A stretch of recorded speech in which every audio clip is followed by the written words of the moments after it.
This is the sixth and last episode of the Sustainability series. In this 6-episode series, you will hear from designers working in Australia, Spain, Argentina, Indonesia, Finland, and the United Kingdom. We like to think of this series as an opportunity to explore geographic diversity.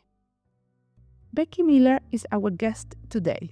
She's a policy and service designer working in the Department for Environment, Food and Rural Affairs, DEFRA, in United Kingdom.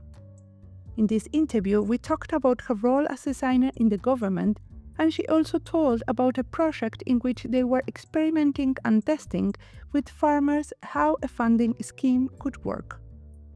My name is Mariana Salgado. This is Diseño y Diáspora.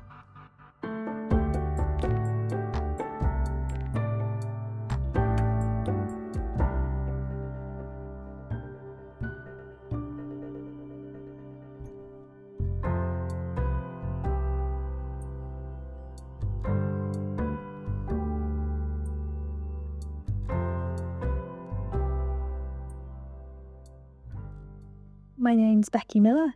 I'm a policy and service designer. I work in the UK government and I work for the Department for Environment, Food and Rural Affairs, which is known as DEFRA. And what did you study when you studied? First of all, I studied 3D design at Reino University on the south coast of England. That was about 20 years ago now, and it was a very hands-on course. We made things, objects in wood, metal, plastic and ceramics. Not actually a very computer-led course, but it was very, kind of self-directed in terms of what we made and why we made it. And then I studied a master's in service design at Royal College of Art. That was about 6 years ago now. And what brought you to the policies? I got into policy design after my master's in service design, and so I was lucky enough to get a placement at the UK's policy lab, which is kind of a central government team, quite a small team, which works with policy teams across multiple departments in UK government, helping them to kind of bring, design approaches to the policy making space, essentially to better understand the problems they're trying to solve, particularly bringing kind of more qualitative insights into that kind of early problem definition space and ideation space. Wow. And besides bringing this qualitative research, what else was the contribution of design in the UK policy lab? Multiple things. So that team is really framed around experimentation, hence the name Policy Lab. It was in fact called the Open Policymaking Team, though, before it was kind of found its name as we now know it as Policy Lab.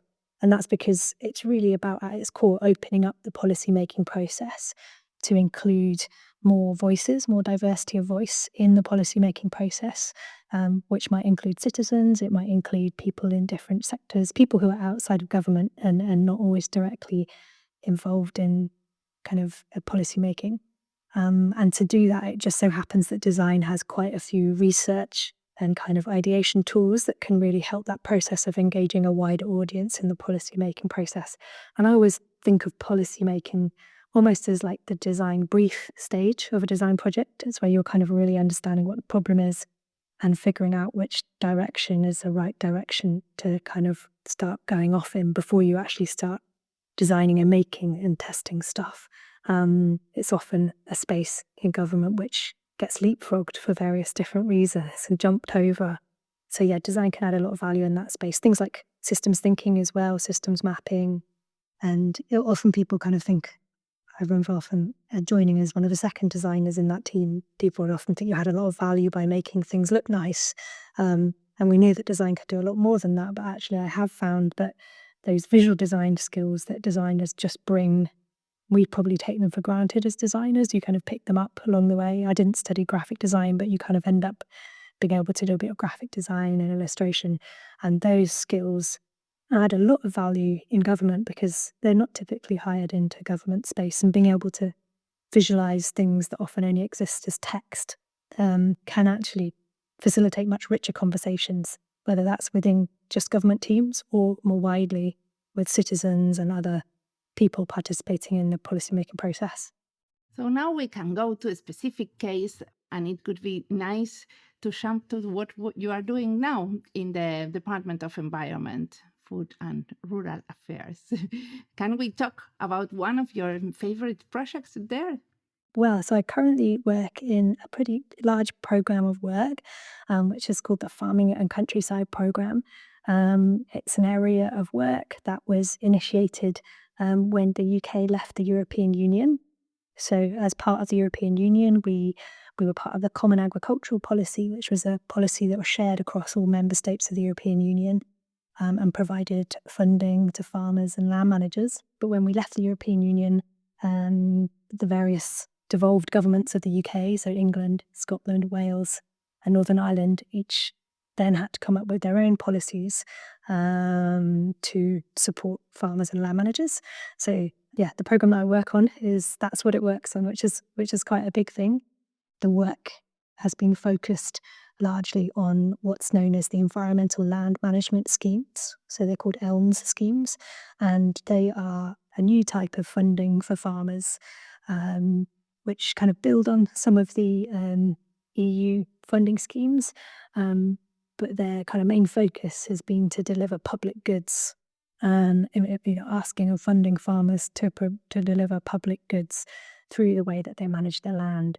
Can you give me an example of what it could be to deliver a public good for a farmer? Yeah, sure. So, I mean, obviously we know farmers produce food, and that's one of them. So if you kind of look up this work on gov.uk, food production is up there, but also it's kind of including things like nature, biodiversity, soil health, air quality, water quality as public goods. So a kind of reframing of the kind of land can deliver to the public and to citizens and farmers and land managers' role in that. So the role of DEFRA within that and government is to kind of understand what incentives are needed and what support is needed to help land managers and farmers kind of change and transition their practices to be able to deliver food alongside other public goods. And the really interesting thing is that obviously things like soil health is intrinsically linked to the ability to produce food long term. So they kind of go hand in hand. Can I ask you something weird, but it's in my mind? There are some farmers that are growing things in order to be able to capture more carbon dioxide. Is that also something that could be into this category of public good? Absolutely, yeah. So carbon capture, carbon sequestration, there's various names for it. That's part of it. So I suppose there's kind of like almost a kind of a range of different, there's actually hundreds of different kind of actions that farmers and land managers are being funded to do. And it's dependent on what kind of land they have, whether they're in a really hilly place or whether they're in a lowland area. Their geography and geology will influence, what they're best placed to do. And you are kind of providing a framework in order to support that they could do it. Absolutely, yeah. So there's lots of different actions which they're paid for to do. So some of those actions might be around, like you say, like planting trees. Some of them might be more around kind of growing strips on the side of their fields to encourage pollinators. So that kind of including, more grasses and wild flowers.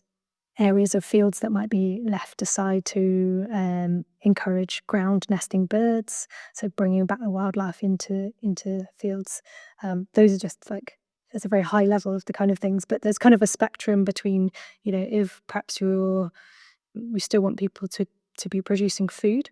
So, but then the other end of the spectrum, there might be areas of land or landowners who want to kind of dedicate areas of their land purely for nature.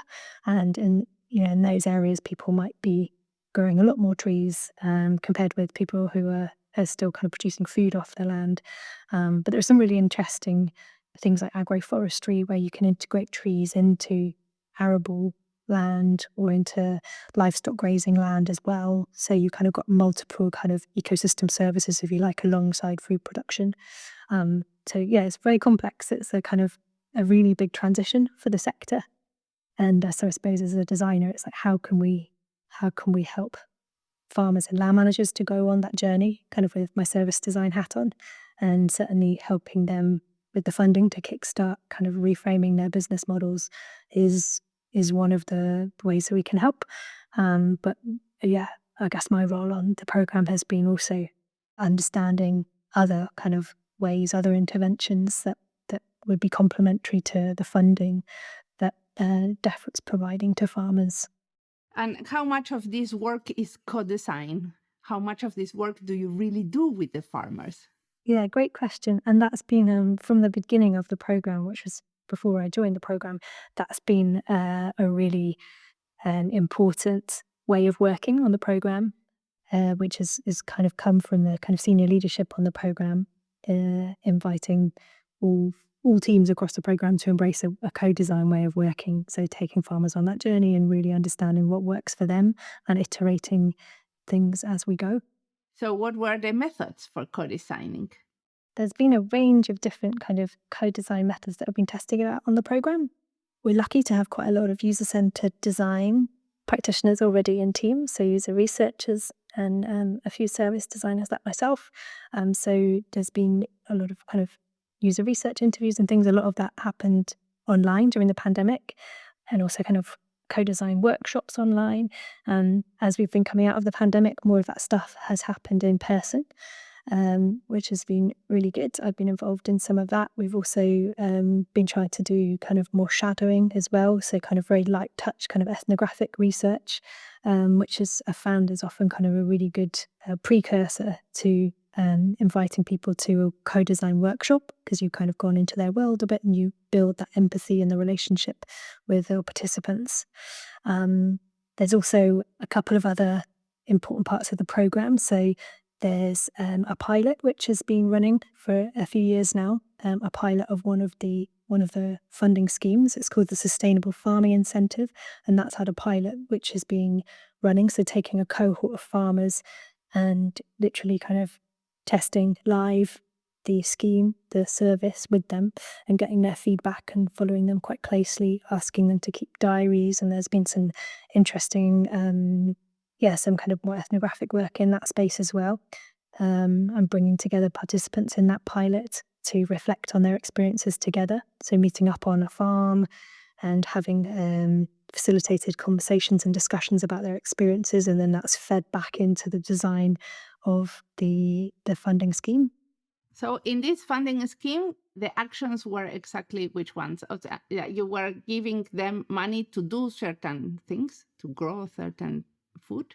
Yeah, exactly that. I mean, there, like I say, there are actually like hundreds of actions, like a lot of actions. So probably can't kind of detail exactly the actions, but some of them are new things that farmers haven't been doing before. Some of them farmers have been doing already, and so they're kind of easier for them to adopt. But that's been important for DEFRA to understand, you know, which things people are more likely to take up, which things are more challenging. Are we paying people enough for the actions in terms of what's involved? So running a pilot like that and taking a cohort of people on that journey with you to understand in real time, you know, testing our hypothesis about which actions are going to work for people or not, has been really important. And there's also been another area of work, so that's kind of been the pilot area, alongside kind of more classic kind of user research and co-design groups. And the programme has opened up some funding for what they've called test and trials. So that's kind of area or kind of policy questions that the programme's had, and it's invited groups of people outside of government, perhaps who are already working in the sector, so groups of farmers.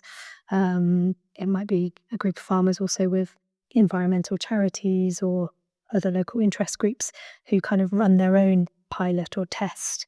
Sometimes they're supported by universities or other kind of academics to do that work, funded in part by DEFRA. And then they can kind of feed back their experiments and their tests to inform the development of policy and services on the programme as well. And this test lasts for how long? Because you have to give them a certain money and then wait that they use it in a way that you were supposed to, or they were supposed to, and then you have to wait till the things grow and then they are sold, right? So all this is a long period of testing. Yeah, so they might not be always testing, I see what you're asking there, around kind of the production of the food itself, or the kind of, they might be testing or or kind of growing particular plants or trees, let's say, they might be testing kind of the details of how the funding scheme might work. For example, how farmers might collaborate together, or how farmers and land managers actually go about kind of planning what's on their land, like literally the tools they need to use, or what kind of advice and support they might need. So kind of testing, the things around the schemes. There has been, I can't say I know all of the questions that have been put out there through the Test and Trials program, but they're kind of the concept of inviting people outside of the government to do that kind of experimenting and testing of policy questions and hypotheses has been kind of really important, and a really, I think, a different way the government usually acts in terms of inviting ideas externally into the policymaking space. Well, yes, experiments in Finland, they have been a way in which to enrich policymaking. But something that I think is very particular of your team is that you have like user researchers and service designers together in the Ministry of the Environment, for example, or the Department of the Environment. Is this something that is common, or is something that is very particular in the case of experiments? Because in Finland, for example, when we have experiments, we don't necessarily have designers involved. Yeah, I think that there's definitely an ambition within my experience across the UK government to have that more multidisciplinary team, across all teams. It's not always the case. And I'd also add as well that I think there's a little bit of nuance as well between kind of your user-centered design professionals and kind of working in that kind of service design and delivery space compared to kind of the policy design space. And I feel that sometimes there's a bit of a kind of skills and experience gap there, kind of really understanding, the policy design space is really about defining the problem that you're trying to solve and kind of thinking about the whole range of government interventions. Often it involves delivery of digital services and digital content, but there might often be other things and other ways that government can act to achieve, to address the problems it's looking to find. So, yeah, and I suppose my experience before DEFRA, I worked in the cross-government policy lab, and in that space, the multidisciplinary team that we had was different to the kind of user-centered design team that you might more typically find in government teams. So we had not just user researchers, but we had people with a social research background, with ethnography background. Designers came often with kind of a broader visualization skill set, let's say, than digital service designers maybe. And that team always keen to kind of invite new skills that aren't typically associated with government at all as a bit of an experiment to see, what would happen if, I don't know, we worked with a games designer, for example, not as part of the team directly, but we often kind of experimented with bringing in different skill sets for short periods of time on projects to see how that translated and what value that added, which I think is really interesting, and I really enjoyed that. You learn a lot from that diversity of skills. So I guess I think we've still got a way to go in kind of understanding and kind of being a bit more open as to what a multidisciplinary team looks like, particularly in the policy design space.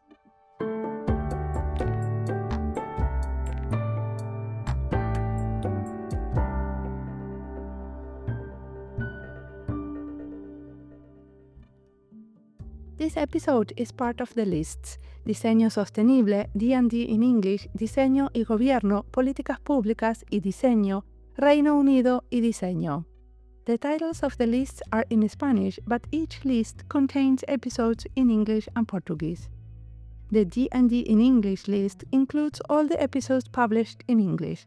So far, we have 30 episodes available. Over time, we've been building a solid collection, and if this is your first time listening to us, now you know there is plenty more to explore. If you want to listen more about Becky and her work, we have published a panel on environmental sustainability. This is the episode 306, which is also part of this series. She is one of the panelists. After we did this interview, we met in person in Helsinki, where we recorded the panel. There are 20 episodes in this podcast in which we document projects that took place in the United Kingdom. These episodes are in the list Reino Unido y Diseño. As the one that follows this podcast might know, most of the designers interviewed here are working for the public sector, universities or NGOs. Let's continue now listening to Becky, that she has much more to tell us.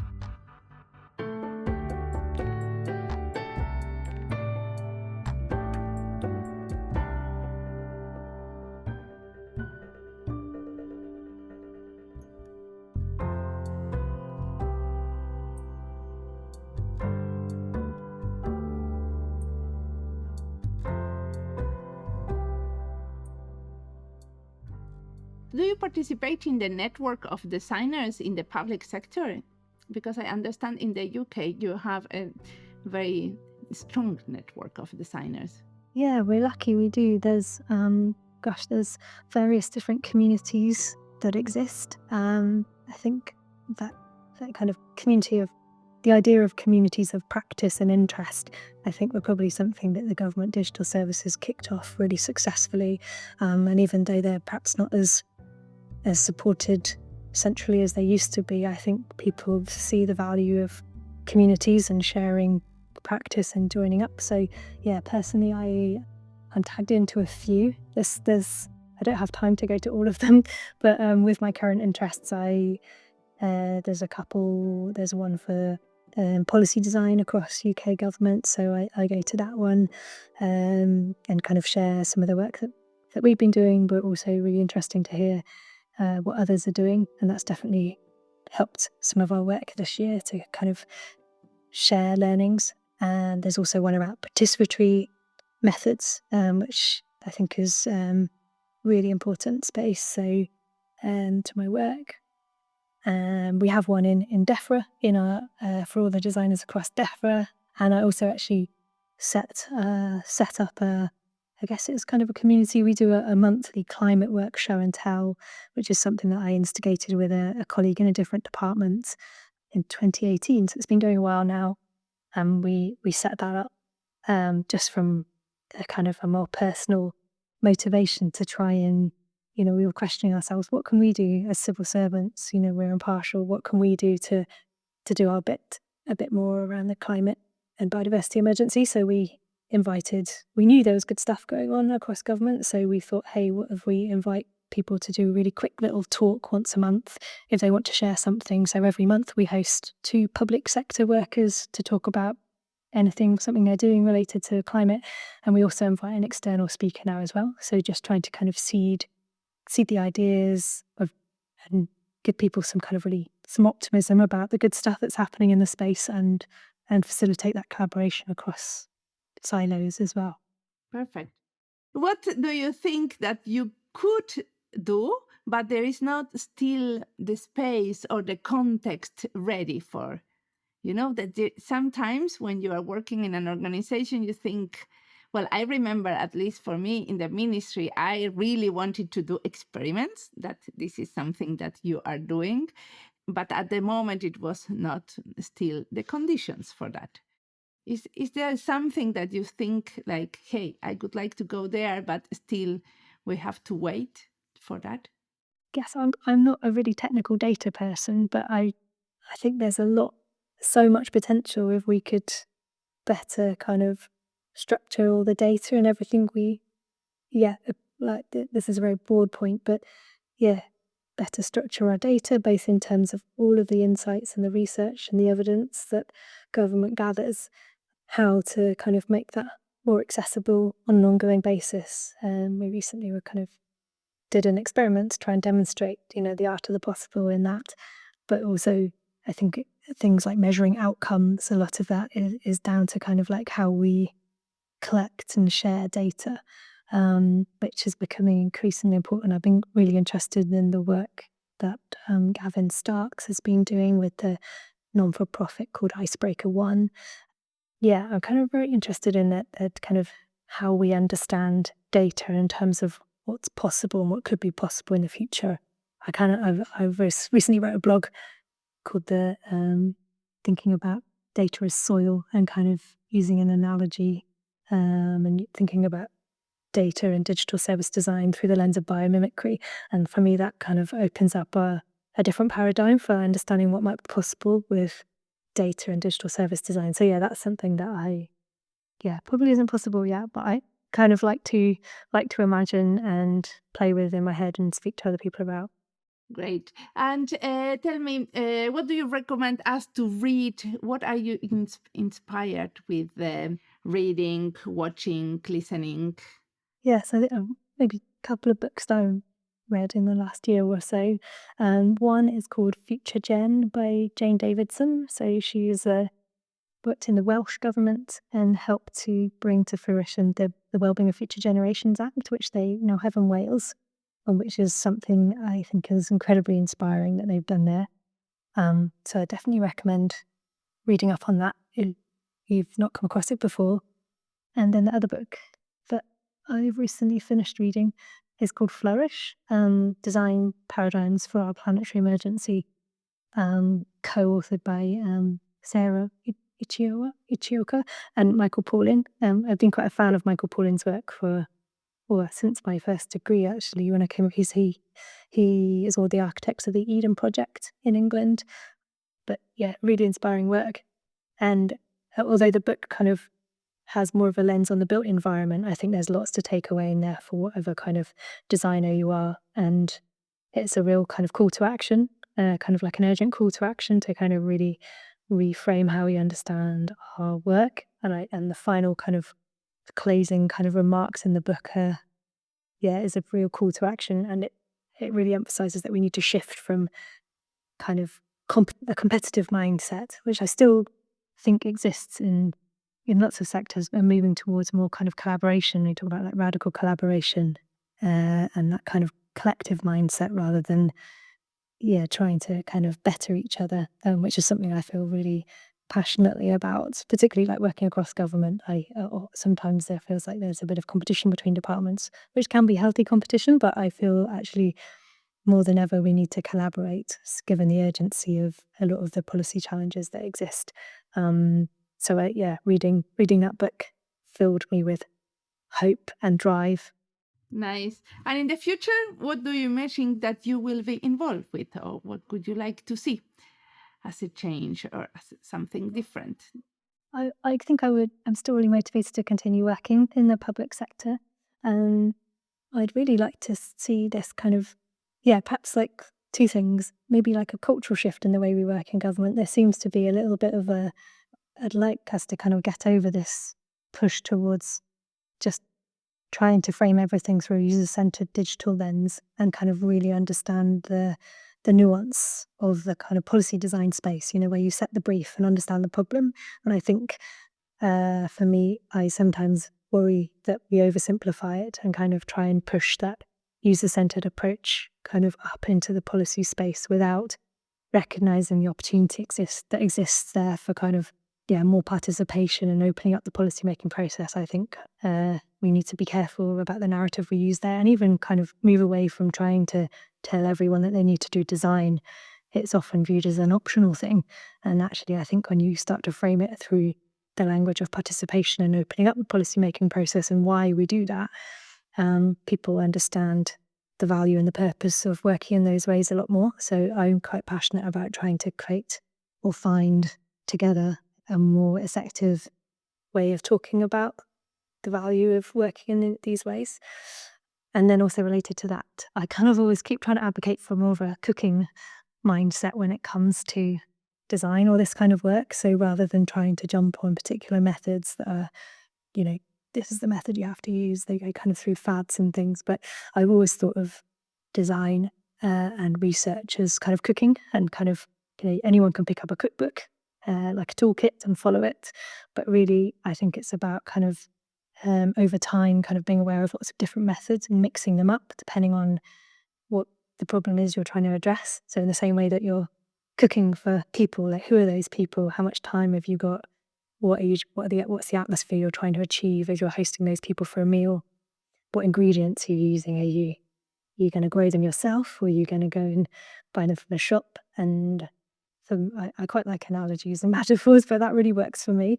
I get irritated when we kind of dogmatically just kind of default to certain methods, rather than kind of putting on that critical design hat and being like, why are we doing this, and what would be the most appropriate thing to do?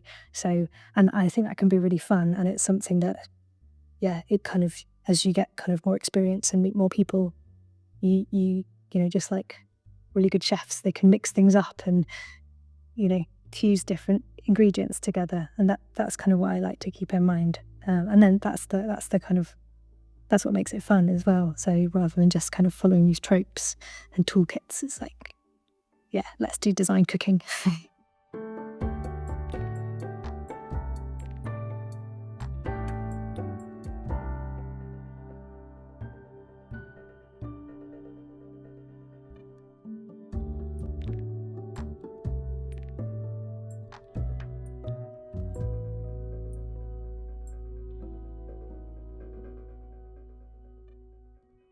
Lately, I've been involved in the project on climate risk called iRisk, which is part of an EU initiative.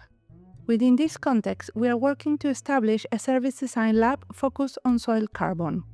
To create this lab, we are conducting research to understand the needs of farmers, policymakers, and the private sector stakeholders regarding carbon removals and the carbon farming regulations in the European Union. This work feels particularly relevant because it aligns with the broader conversations happening in the design and sustainability communities. What Becky mentioned earlier resonates strongly with my own work.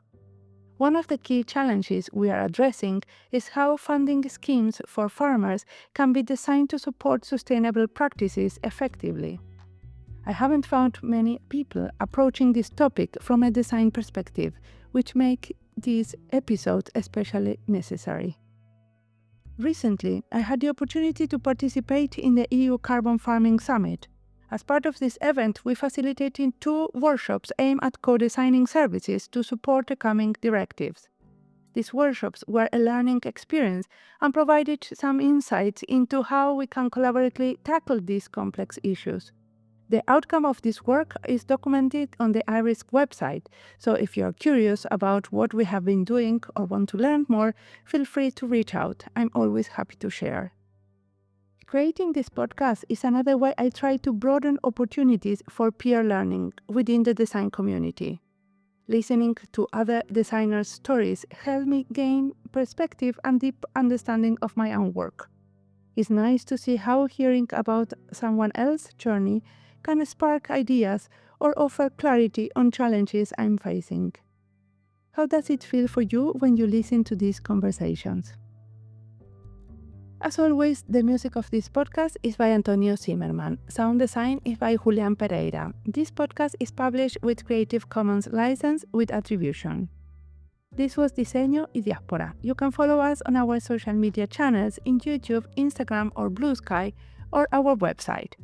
Remember to recommend us and recommend our books. By the way, did you notice that we published our second book on health and design? All the publications are online and free from our website. Thanks for tuning in, and we'll see you in the next episode.